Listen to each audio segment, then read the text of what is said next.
Hey sweet friends. Okay, in this week's episode, I'm going to teach you how to use your heart rate zones. We're going to figure these out together, your personal heart rate zones, so that you can crush your fitness goals faster. Every time I have a conversation, and it is frequent, where I talk to a woman and they're doing all the things to get to their goal faster, yet they don't know why they're doing what they're doing, or they don't really know how to dial in their efforts, it makes me want to face palm. So I'm gonna teach you specifically how to use your heart rate zones so that you can achieve your goals faster, whether they are increasing your athleticism, increasing your muscle mass, burning body fat, whatever it may be, we're gonna teach you how to get there with precision.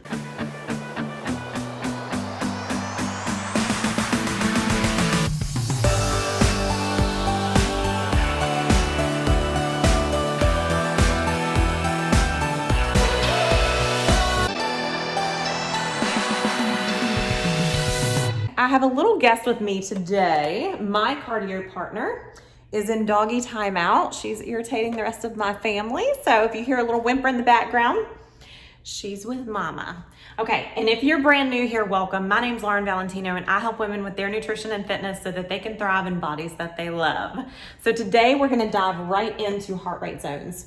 So why does this matter? Let's talk about it. There are 4 working heart rate zones. All of these zones are beneficial for different reasons, but what we ultimately want to do here is we want to increase our Vo2 max. So Vo2 max is our top end range of effort. And so it is no coincidence that these types of activities that boost our Vo2 max are wildly beneficial. They help minimize muscle loss. They help keep our bones strong. They improve our brain health. There are studies that show that they are super beneficial for decreasing risk for dementia and Alzheimer's. And then, did I mention that they're anti-aging? Like, there is studies that prove that increasing our Vo2 max is anti-aging. I don't know about you, but fitness, so being super fit, aging backwards, and brain health forever, sign me up.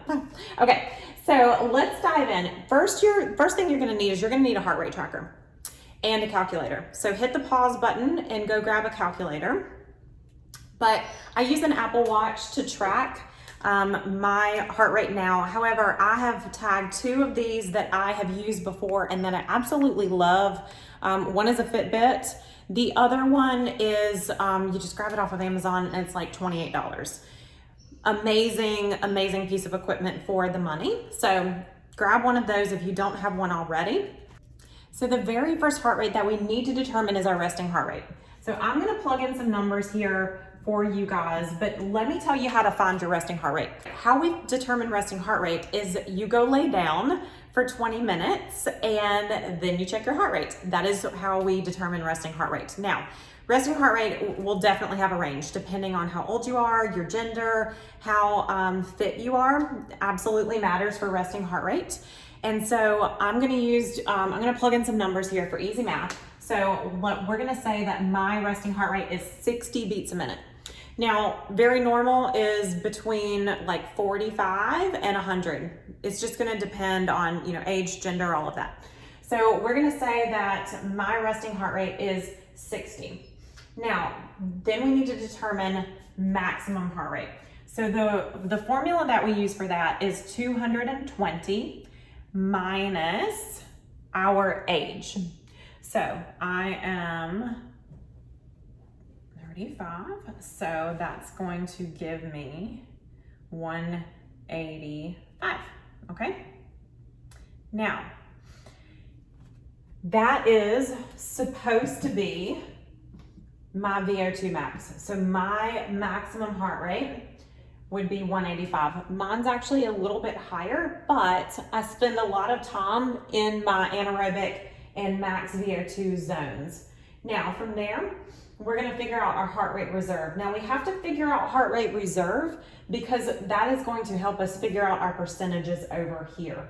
So heart rate reserve is your maximum heart rate minus your resting heart rate.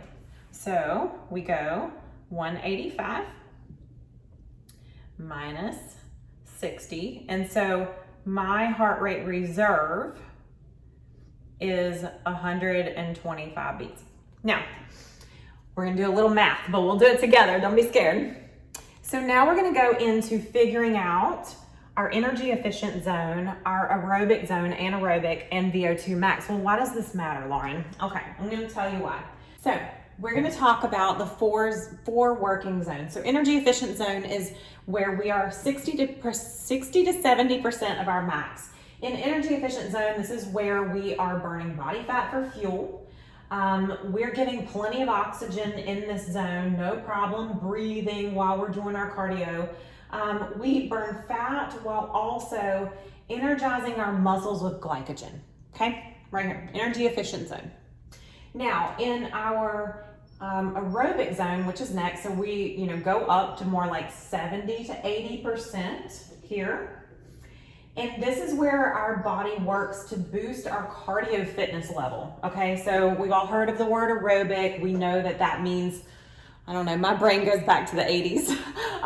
But aerobics, we all know that that is where we increase our cardiovascular activity. So this is where we build endurance.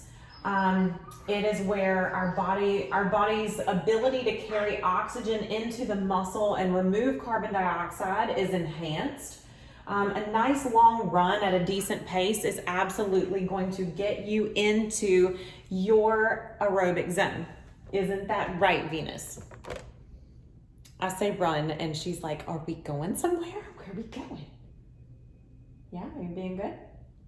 Okay, we'll see. She's like, you said run, take me.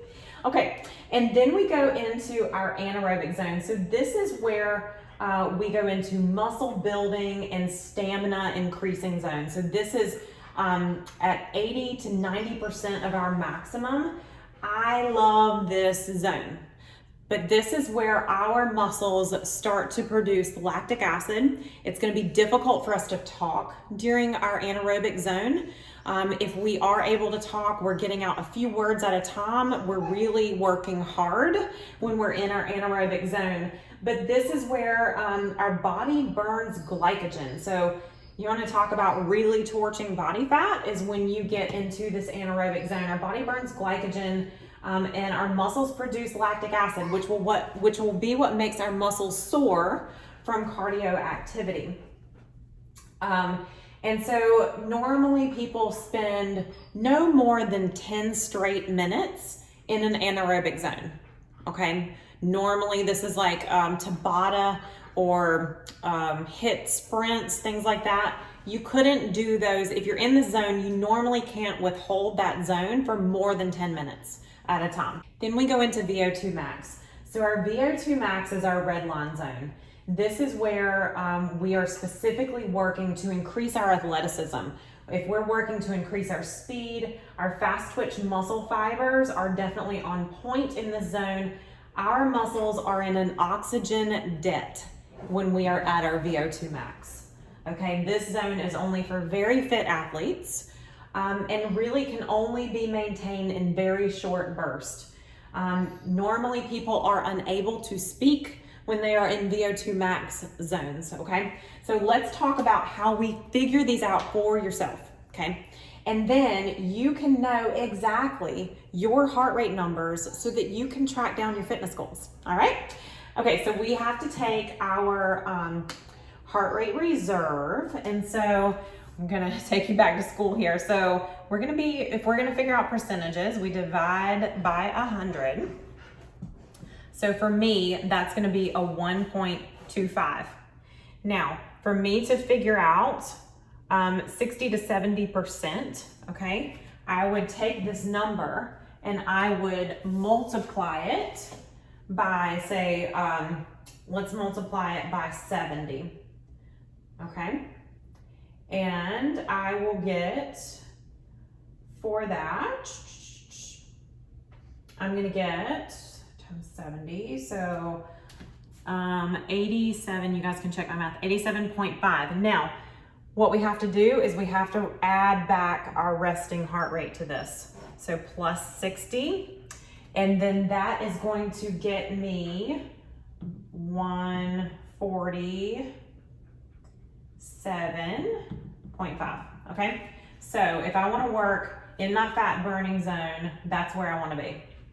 Now, if I want to go to 80%, now normally the zone is 60 to 70%, so like 60% for me would be like 135, okay? So that would be the zone that I would want to aim for if I'm in an energy efficient and fat burning zone. Now for my aerobic activity, if I wanted to increase my cardio capacity, okay, if I was working on my endurance and wanted to increase my cardio capacity, I would want to be at 80%. So the math for that, so 80 times 1.25 is going to be 100 plus we always have to add back resting heart rate. So that's going to be 160. So my target would be 160. 90%. So 1.25 times 90 is going to be 112 and a half. And then I add back my 60. So that is 172.5. So that for me is really good plyometric work. This is where I like to play. So I love my heart rate between 165 and 175. Awesome.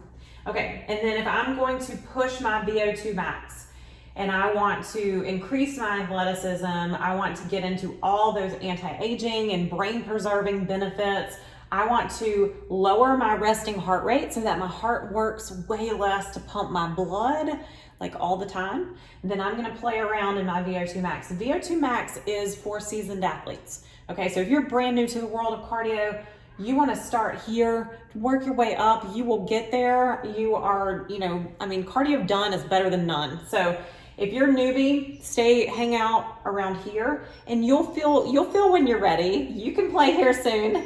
So Vo2 Max though. So if I want to figure out my Vo2 Max, then I am going to take 1.25, well, it is here. It is my maximum heart rate. So it would be 185. I think she wants to go run.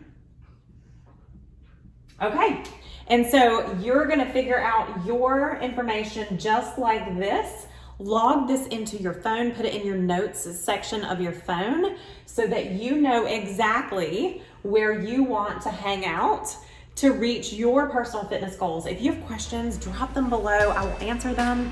And hopefully you grabbed some value here. If you did, make sure to like, share, subscribe, comment, all those things.